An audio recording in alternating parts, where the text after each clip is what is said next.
భారతీయ ఆత్మీయ మిత్రులకు నమస్కారం. ఊరటికి స్వాగతం.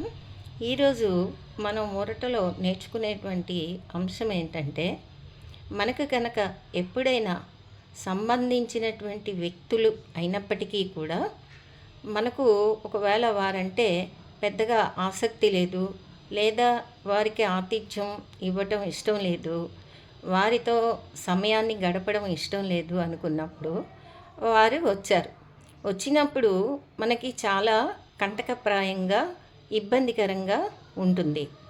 మరి ఇక్కడ ఆ విషయాన్ని అలాగే మైండ్లో పెట్టుకొని బాధపడుతూ వారి మీద ఏదో ఒకటి అనుకొని చెప్పుకొని ఇలా చేశారు అలా చేశారు అనుకుంటే అది చెప్పే వాళ్ళకి చాలా ఇబ్బందికరంగా ఉండవచ్చు.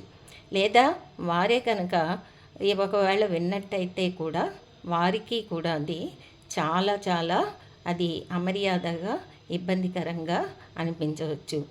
మరి అప్పుడు ఏం చేయాలి? మనకి ఒకటి పద్యం ఉంది. చంపదగిన ఎట్టి శత్రువు తన చేత చిక్కెనేని కీడు సేయగరాదు పొసగ మేలు చేసి పొమ్మనుటే చాలు అనేటువంటి ఒక పద్యం మనం నేర్చుకున్నాం శతకాల్లో.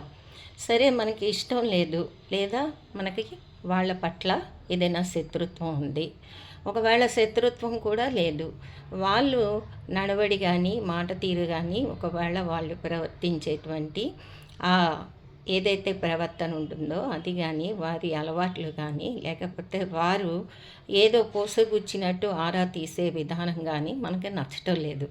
అప్పుడు మనం ఏం చేయాలి? దాన్ని ఒక రకంగా మనం చాలా పాజిటివ్గానే రిసీవ్ చేసేసుకొని వారు ఎట్లాగో మనతోటి పెర్మనెంట్గా ఉండరు.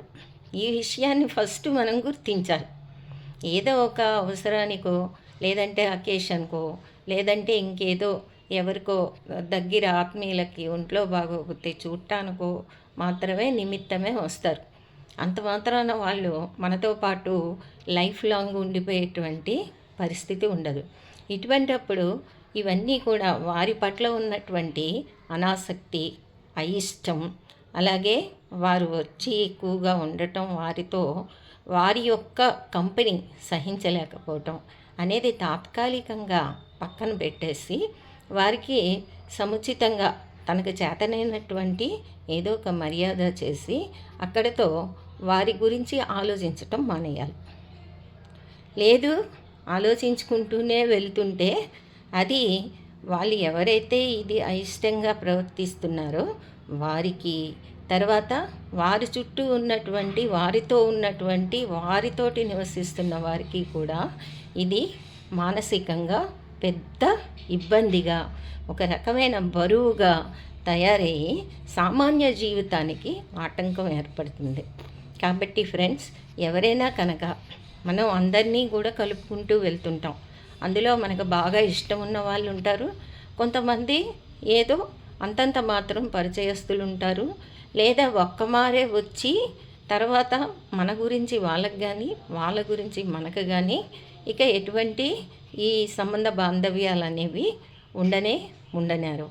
అటువంటప్పుడు మనం చాలా సమతౌల్యంగా ప్రవర్తిస్తూ మన మెదడుకి అలాంటి నెగిటివిటీని తీసుకోకుండా వారితో ప్రవర్తించి వారిని గౌరవించి వారిని సాగనంపితే అదొక రకమైనటువంటి ఆహ్లాదకర పరిస్థితి. దీన్ని ప్రతి ఒక్కరూ కూడా ఆచరిస్తే సుఖంగా ఉండటం అనేది జరుగుతుంది.